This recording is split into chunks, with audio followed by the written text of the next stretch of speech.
बोलिए श्री वृंदावन बिहारी लाल की जय हो।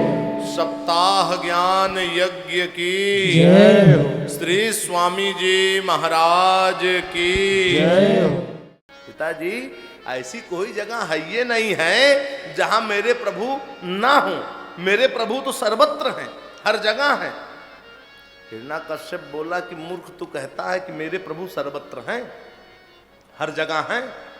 तो जस्त्वया मंद भाग्युक्तो मदन्यो जगदीश्वरः क्वासो जदिस सर्वत्र कस्मास्तंभेन दृश्यते। नमः।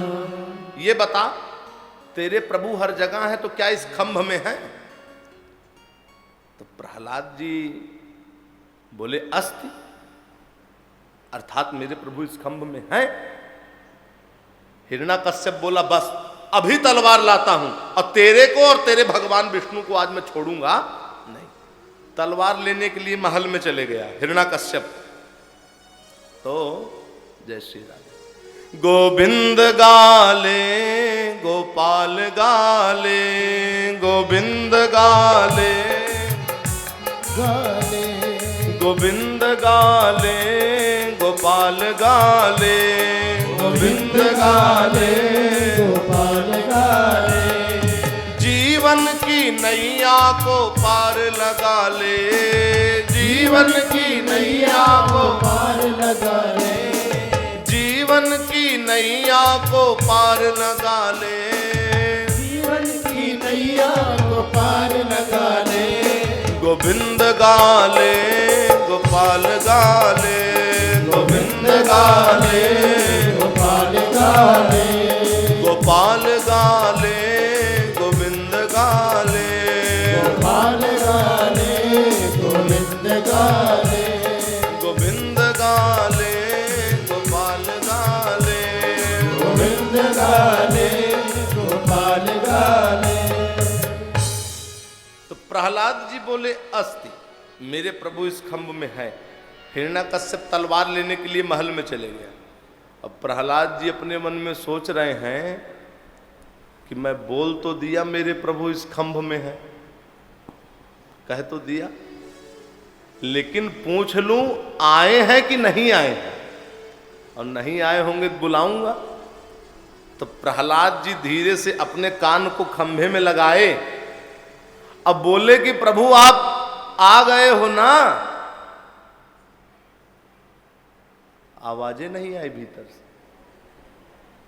तो एक बार आवाज, प्रहलाद जी बोले रे, फिर कान लगाए, प्रभु आप आ गए हो ना। तो भीतर से आवाज आई, बेटा प्रहलाद चिंता मत करो, मैं 1 घंटा पहले से आ गया हूं और इस खंभे में मैं नरसिंह स्वामी बन के बैठा हूं, आने दो बात, उसको मैं छोड़ूंगा नहीं। अब हिरण्याकश्यप आया बड़े क्रोध में तलवार लेकर के, और आते ही पहले अपने घूसे से बड़े जोर से खंभे में प्रहार किया। श्रोताओं, सगोरिवे गिरीश ईस आसनो सरक गए। ब्रह्मा शंकर, इतनी जोर से आवाज आई कि इनका आसन अपने स्थान से खिसक गया। और शंकर जी बोले अरे बिना समय अब कहां समस्त को संहार हो। अरे संहार करने वाला तो मैं हूं, कैसे सबका संहार होने जा रहा है। इतने जोर से आवाज आई।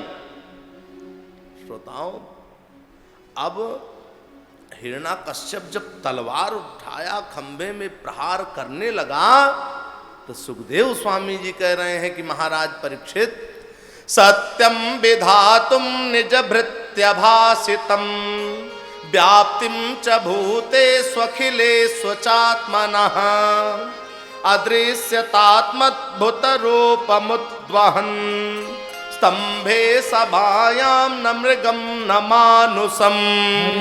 नमः। सत्यम विधातुम निज भृत्यभासितम व्याप्तिम च भूते स्वखिले स्वचात्मनः।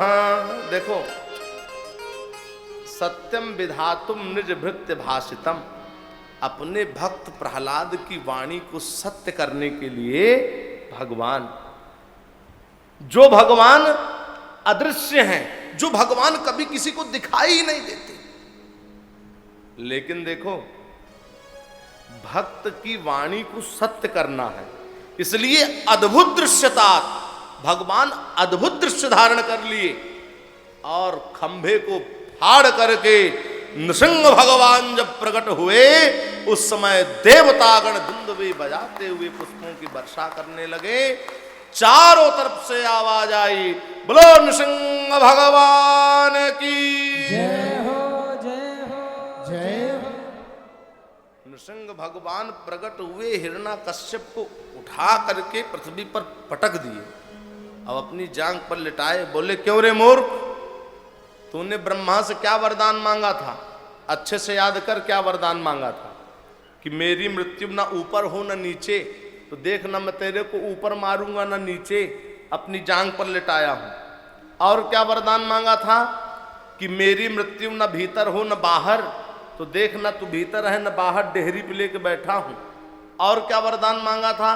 कि मेरी मृत्यु ना नर से हो ना नारायण से हो, तो देखना मैं नर हूं ना मैं नारायण, मैं नृसिंह हूं।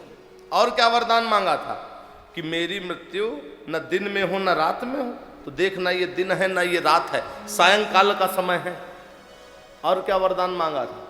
कि मेरी मृत्यु न अस्त्र से हो न शस्त्र से हो, तो देखना मैं तेरे को अस्त्र से मारूंगा ना शस्त्र से मारूंगा, अपने पंजे से मारूंगा।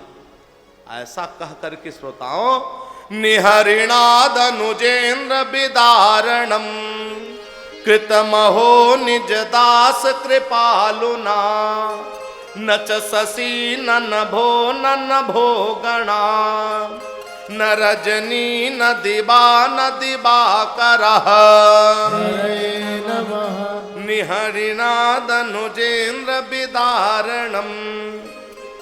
ध्यान देना, 10 दिगंत विजयी हिरण्याकश्यप के वक्षस्थल को नृसिंह भगवान ने विदीर्ण कर दिया। श्रोताओ, हिरण्याकुश का कोप देखकर, हिरण्याकुश का कोप देखकर कांप उठा यह जगवारे, और जितने थे समझाने वाले अब नहीं धरते पगवारे। बड़ा कष्ट जब पड़ा भक्त पर, सुन घबराया जदवारे, अब प्रहलदवा के कारण भैया जदवा हो गए बघवारे। प्रहलाद की रक्षा करने के लिए भगवान सुंदर नृसिंह रूप धारण किए। बोलो नृसिंह भगवान की श्रोताओ, इसके बाद नृसिंह भगवान का क्रोध शांत नहीं हो रहा है। सब देवता लोग घबराए, और घबरा करके सब के सब देवता लोग ब्रह्मा जी के पास गए। बोले ब्रह्मा जी, इनके क्रोध को आप शांत कराओ, नहीं तो ये तो तीनों लोक का संहार कर देंगे। ब्रह्मा जी बोले, इनके विचित्र स्वरूप को मैं पहली बार देख रहा हूं, मेरे को डर लग रहा है, मैं इनके पास जाऊंगा नहीं। सब लोग लक्ष्मी जी से बोले कि आप इनके क्रोध को शांत कराओ। तो लक्ष्मी जी बोली, मैं भी इनके इस विचित्र स्वरूप को पहली बार देख रही हूं, मेरे भी बहुत डर लग रहा है, मैं इनके पास जाने वाली नहीं हूं। अब सब देवता लोग लक्ष्मी जी को साथ में लिए प्रहलाद से बोले कि बेटा तुम इनके क्रोध को शांत कराओ।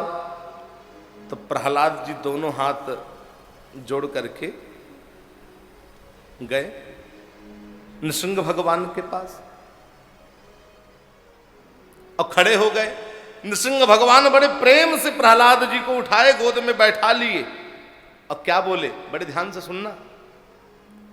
नृसिंह भगवान कह रहे हैं, क्वेदम वपुः क्वच वयः सुकुमार में तत, क्वेता प्रमत्त कृत दारुण यातनास्तयी।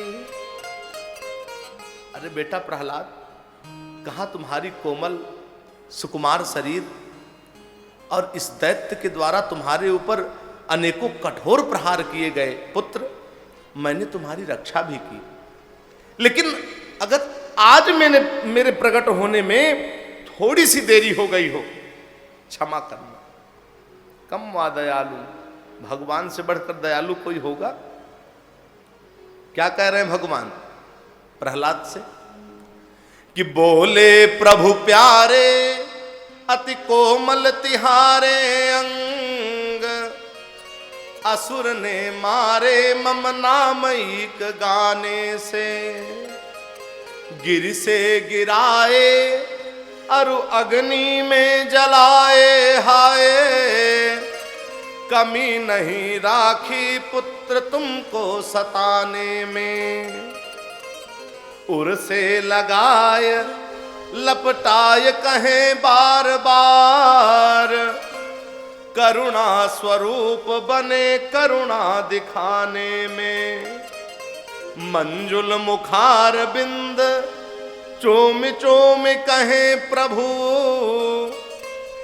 क्षमा करो पुत्र मोहि देर भई आने में।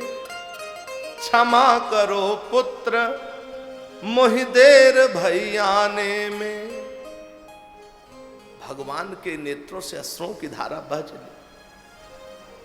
भगवान बोले, पुत्र मैंने तुम्हारी समय समय पर रक्षा की, लेकिन अगर आज मेरे आने में थोड़ी सी भी देरी हो गई हो, मेरे को क्षमा करना।